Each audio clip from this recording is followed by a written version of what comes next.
Hello guys, स्वागत है आपका विलेज वाली टीचर यूट्यूब चैनल पर। तो हाय, मैं हूं किरण शर्मा। स्वागत है आपका सुबह सुबह चाय की चुस्कियों के साथ हिस्ट्री ऑफ इंडिया। हम पढ़ रहे हैं, हमारा टॉपिक चल रहा है हिस्ट्री ऑफ इंडिया। तो सुबह सुबह हम करंट अफेयर और जीएस की क्लासेस के साथ हाजिर है आपके साथ। तो हमने वेदों के बारे में पढ़ लिया है। वैदिक काल में हमने चारों वेदों के बारे में जान लिया है, उनके उपवेदों के बारे में भी जान लिया है। जहाँ से क्वेश्चन उठने की संभावना है वहाँ से हम सारी चीज़ें पढ़ चुके हैं।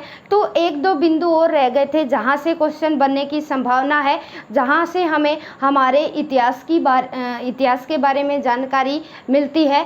तो सबसे पहले क्या है, वेद के बारे में पढ़ा हमने। 4 वेद है और चारों वेदों के ही 4 उपवेद है जो चरक संहिता लिखा है, ठीक है, धन्वंतरी ने लिखा है। तो अलग अलग है, चिकित्सा शास्त्र के बारे में संबंधित है, उनके बारे में हम बात कर चुके हैं। तो चलिए 2-3 बिंदु हैं उनके बारे में और जानते हैं हम। तो सबसे पहले हम जानेंगे आज की क्लास में 18 पुराण है, ठीक है, 18 पुराण है और 108 उपनिषद है हमारे, जो हमें हमारे प्राचीन भारतीय इतिहास की जानकारी देते हैं कि हमारा समाज उस समय ऐसा था, हम ये विश्वासों और अंधविश्वासों को मानते थे। तो अलग अलग चीज़ें थी उस टाइम। 108 उपनिषद है हमारे और 18 पुराण है। 18 पुराणों में जो पुराण है हमारे, ये सिंपल संस्कृत लैंग्वेज में लिखे गए हैं, और जबकि वेद है हमारे, वेदों को टिपिकल संस्कृत में लिखा गया है। ये पिछली क्लास में हम बात कर चुके हैं। और शतपथ ब्राह्मण है, ठीक है, ये ग्रंथ है शतपथ ब्राह्मण। इससे भी हमें क्या है, बहुत सारी जानकारी मिलती है हमारे प्राचीन इतिहास की, ठीक है, हमारे समाज की, उस समय का जो समाज था वो कैसा था, ठीक है। बस इतनी ही बातें याद रखनी है। 18 पुराण है। 18 पुराणों में जो मत्स्य पुराण है, विष्णु पुराण है, गरुड़ पुराण है, वो ऑथेंटिक है, वो थोड़े से अच्छे हैं बाकी के कंपैरिजन। सभी के नाम याद रखना ज़रूरी नहीं है। मत्स्य पुराण, विष्णु पुराण और गरुड़ पुराण, ये पुराण अच्छे हैं जो हमें भारतीय दर्शन की जानकारी बताते हैं, करवाते हैं। 108 उपनिषद है, ठीक है, और शतपथ ब्राह्मण से भी हमें भारतीय कल्चर की जानकारी मिलती है। तो चलिए हम बात करते हैं, हम फादर ऑफ हिस्ट्री। हमें सबसे पहले पता है, ठीक है, हिस्ट्री के फादर कौन है। ये यूनान के एक लेखक थे जिन्होंने सबसे पहले क्या है, इतिहास को लिखने का क्रमबद्ध अध्ययन किया था, हेरोडोटस, ठीक है। हेरोडोटस के बारे में याद रखेंगे, ये यूनान के लेखक थे, ये यूनानी लेखक थे, ठीक है, यूनानी लेखक थे जिन्होंने इतिहास को क्रम से लिखना, सीक्वेंस में लिखना शुरू किया था, ठीक है। फादर ऑफ हिस्ट्री है हेरोडोटस, ये यूनानी लेखक थे, हम ये बात याद रखेंगे, ठीक है। और अब सबसे वेरी वेरी इम्पोर्टेंट बात क्या है, हिस्ट्री क्या होती है, ठीक है। हमारा जो कल बीत चुका है वो भी एक हिस्ट्री है नहीं, लेकिन हम उस चीज़ का अध्ययन हिस्ट्री के अंदर करते हैं जो कोई विशेष घटना है, ठीक है, जो हमें अच्छी और बुरी दोनों तरह की सीख देती है। उस चीज़ को क्रमबद्ध रूप से लिखा जाता है, सुव्यवस्थित तरीके से लिखा जाता है, वही हमारा अतीत कहलाता है, ठीक है। ऐसा पास्ट हमारा, ऐसा अतीत जो हमें विशेष जानकारी उपलब्ध करवाता है हमारे समाज के बारे में, हमारे कल्चर के बारे में, हमारे विश्वासों के बारे में, ठीक है, हमारे पूर्वजों के बारे में। उस चीज़ को हम इतिहास के अंदर पढ़ते हैं और वो सीक्वेंस में डेटा हमारे पास होना चाहिए इतने हजार साल पहले, ठीक है। तो चलिए हम बात करते हैं। हम जान चुके हैं फादर ऑफ हिस्ट्री है हेरोडोटस, ये यूनान के लेखक है, ठीक है, यूनान के लेखक थे और सबसे पहले इन्होंने ही रुझान दिखाया था हिस्ट्री को लिखने का, ठीक है, अतीत के बारे में जानना और ऐसी विशेष घटनाएं जो हमें सीख देती है वो हम हिस्ट्री के अंदर पढ़ते हैं। तो चलिए हमें अब भागों में बांटने की ज़रूरत क्यों महसूस हुई, इतिहास को हमने क्यों बांट दिया, नवपाषाण काल में क्यों बांट दिया, उसमें क्या क्या चीज़ें ऐसी है जो हमें हमारे अतीत की जानकारी उपलब्ध करवाती है। तो सबसे पहले हमें पढ़ने में असुविधा ना हो इसलिए हमने क्या है, हिस्ट्री को बांट दिया 3 भागों में। 3 भागों में बांटा हमने, प्राक ऐतिहासिक, आद्य ऐतिहासिक और इतिहास। 3 भागों में बांट दिया, प्री हिस्ट्री, प्रोटो हिस्ट्री और हिस्ट्री। तो सबसे पहले आज की वीडियो में हम बात करेंगे प्री हिस्ट्री। ठीक है, प्री हिस्ट्री वो ऐसा हमारा अतीत है जिसके हमें लिखित में आज तक कोई भी साक्ष्य नहीं मिले हैं। तो लिखित में कोई साक्ष्य नहीं मिले, ठीक है, तो उन चीज़ों को जानना हमारे लिए थोड़ा सा टिपिकल रहता है। दूसरा क्या है, आद्य ऐतिहासिक। इसे आद्य ऐतिहासिक क्यों कहा जाता है, क्योंकि इसके साक्ष्य जो है हमें लिखित में तो मिले हैं लेकिन हम आज तक पढ़ नहीं पाए। ऐसी स्क्रिप्ट है, ऐसी लिपि में लिखा गया है जिन्हें हम आज तक पढ़ नहीं पाए हैं। इस कारण से क्या है, हम अपने अतीत को आधा अधूरा ही जान पाए हैं। आद्य ऐतिहासिक में हम पढ़ेंगे सिंधु घाटी सभ्यता, हड़प्पा सभ्यता, मोहनजोदड़ो, रेडियो कार्बन पद्धति से हमने खुदाई की थी, कितने मीटर में सिंधु घाटी सभ्यता फैली है, हजारों किलोमीटर में फैली है, ठीक है, लाखों किलोमीटर में फैली है ये। और फिर हिस्ट्री में हम दिल्ली सल्तनत काल पढ़ेंगे, मौर्य कालीन पढ़ेंगे, ब्रिटिश काल पढ़ेंगे, अलग अलग चीज़ें हैं ताकि हमारे पढ़ने में आसानी हो, हम अतीत के बारे में अच्छी तरह से जान पाए। तो सबसे पहले मैं बात करूं प्री हिस्ट्री की, यानी प्राक ऐतिहासिक की। इसके पास हमारे पास क्या है, लिखित कोई भी डेटा हमारे पास आज तक नहीं है जिसके बारे में हम क्या है जान सके। तो सबसे पहले क्या है, प्री हिस्ट्री को हम 4 भागों में बांट कर पढ़ते हैं। एक है पूरा पाषाण काल, इसे क्या है पूरा पाषाण काल, इसे क्या है स्टोन हिस्ट्री भी बोला जाता है, पाषाण कालीन हिस्ट्री। पूरा पाषाण काल, मध्य पाषाण काल, 4 भागों में बांटकर पढ़ते हैं हम प्री हिस्ट्री को भी, ठीक है। नव पाषाण काल और फिर आ जाएगा उत्तर पाषाण काल, ठीक है, उत्तर पाषाण काल या इसे ताम्बर युगीन काल भी बोल सकते हैं, ठीक है, ताम्बर युगीन काल, ठीक है। तो प्री हिस्ट्री को हम 4 भागों में बांटकर पढ़ते हैं। प्री हिस्ट्री को एक हो गया पूरा पाषाण काल, दूसरा हो गया मध्य पाषाण काल, तीसरा हो गया नव पाषाण काल और चौथा हो गया उत्तर पाषाण काल। यानी जो पाषाण काल के बाद जो चीज़ आई वो हम पढ़ेंगे इसी के अंडर। और यहाँ क्या है, यहाँ आदि जो मानव था, आदि मानव था, उसने तांबे की खोज कर ली थी और सबसे पहली धातु तांबा थी जिसका इसने आदि मानव ने इस्तेमाल किया था। अब भाई हम बात करेंगे पूरा पाषाण काल की क्या खासियत है। पूरा पाषाण काल में क्या है, जो हमारा मनुष्य था वो आदि मानव था भाई। आदि मानव का मतलब है ये खाना शिकार है, ये जानवरों की तरह रहता था, ठीक है, कभी गुफाओं में रह लिया, कभी नदियों के किनारे रह लिया, ठीक है, आखेट करके शिकार करके खाते थे, ये शिकारी होते थे, ठीक है। बड़े बड़े इनके पास हथियार होते थे, बड़े बड़े हथियार होते थे इनके पास। खाना बदोश होते थे। खाना बदोश कौन होते हैं भाई, जो एनिमल्स की तरह क्या है शिकार करके भोजन खाना, बस इनका इतना ही जीवन था। खाना खा लिया, पेट भर गया, ठीक है। जो एनिमल्स की तरह रहते हैं उन्हें बोला जाता है खाना बदोश। आदि मानव थे, ना तो जानवर है और ना ही मानव है, ठीक है। फिर धीरे धीरे हमारी जो कल्चर है वो रिच होती गई। आकेट शिकार कर खाते थे, बड़े बड़े हथियार होते थे और ये झुंड में शिकार करते थे बड़े बड़े एनिमल्स का और खाना बदोश। और फिर क्या है, इन्होंने लास्ट में क्या है आग की खोज कर ली, ठीक है।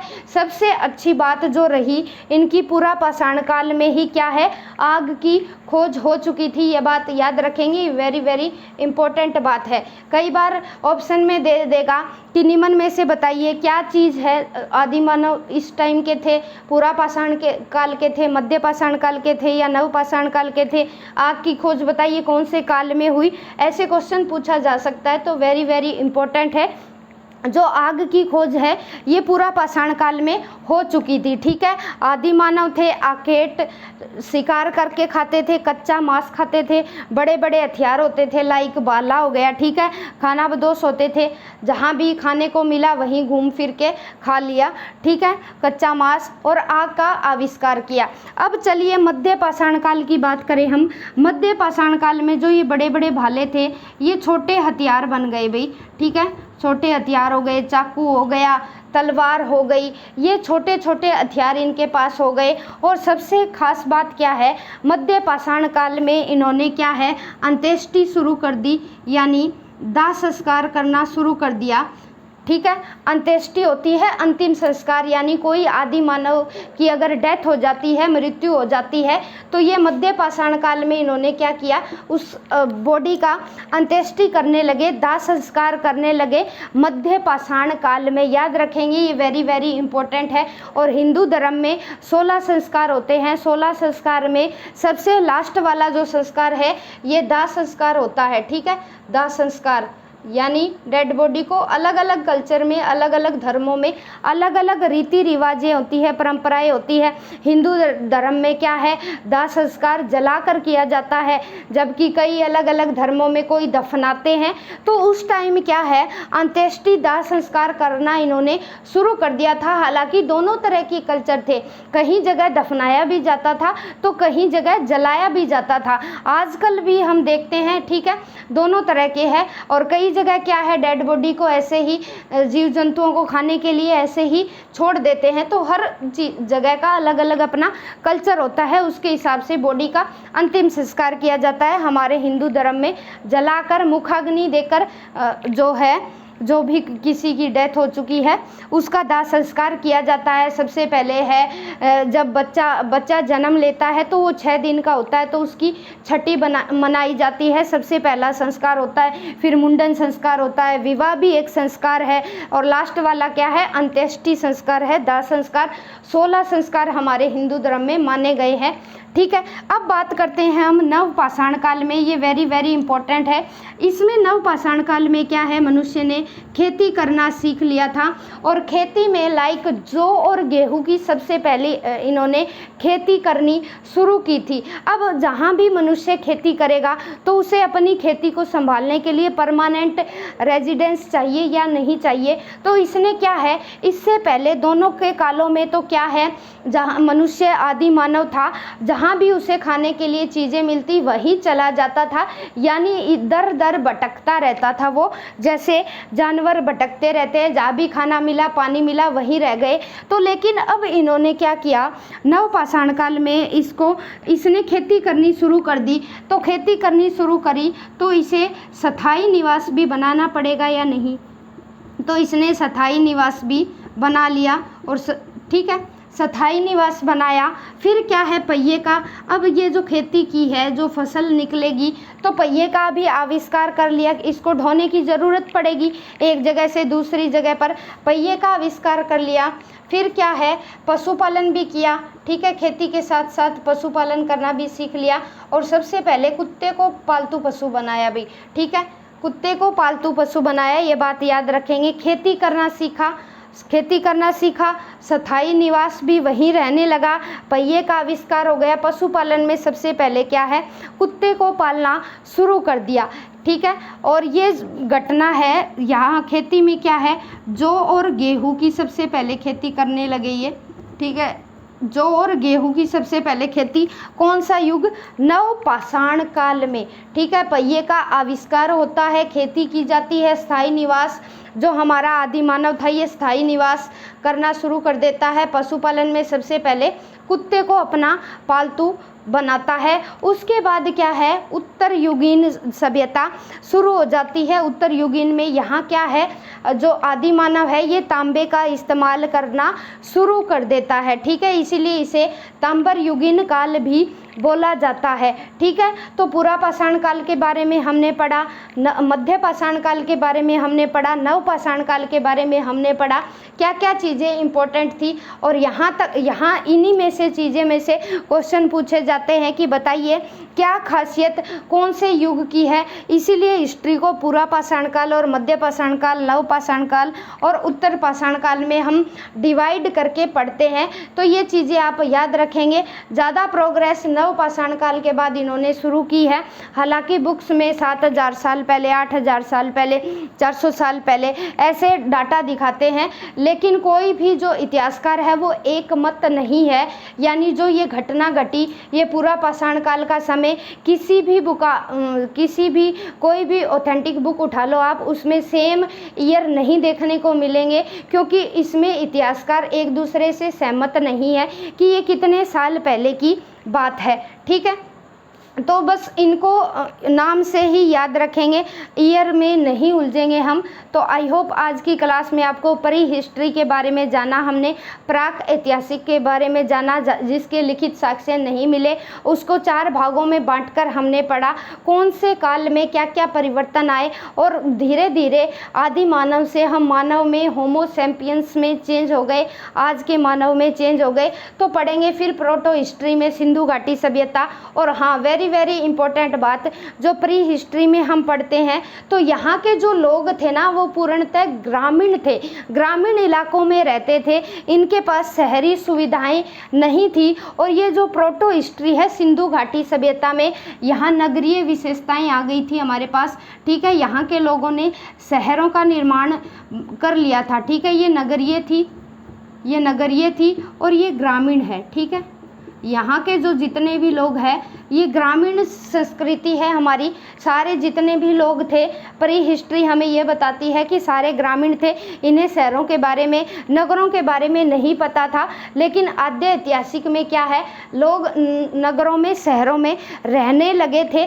क्यों? क्योंकि उनके जो लिखित में जो सिंधु घाटी सभ्यता की हमने खुदाई की है तो उनके घरों का सिनेरियो देखते हैं तो हमें ऐसा लगता है कि सुव्यवस्थित नगर जो आज हमें शहर देखने को मिलते हैं, पानी की निकासी हो गई, स्नानागार हो गया, वृद्ध स्नानागार, तो वो वेल सेटल्ड मिलते हैं। लेकिन इनका जो सिस्टम था ना, आदि मानव का सिस्टम था कि कहीं भी रह लिए, कुछ भी खा लिए, ठीक है, परमानेंट यहाँ खेती की, कभी कहीं कर लिए, तो ये घुमंतु टाइप के थे और ये ग्रामीण, ठीक है, और ये ग्रामीण परिवेश से संबंधित रखते हैं कौन से भी प्री हिस्ट्री के। तो आई होप आज की क्लास में आपको प्री हिस्ट्री समझ में आई होगी।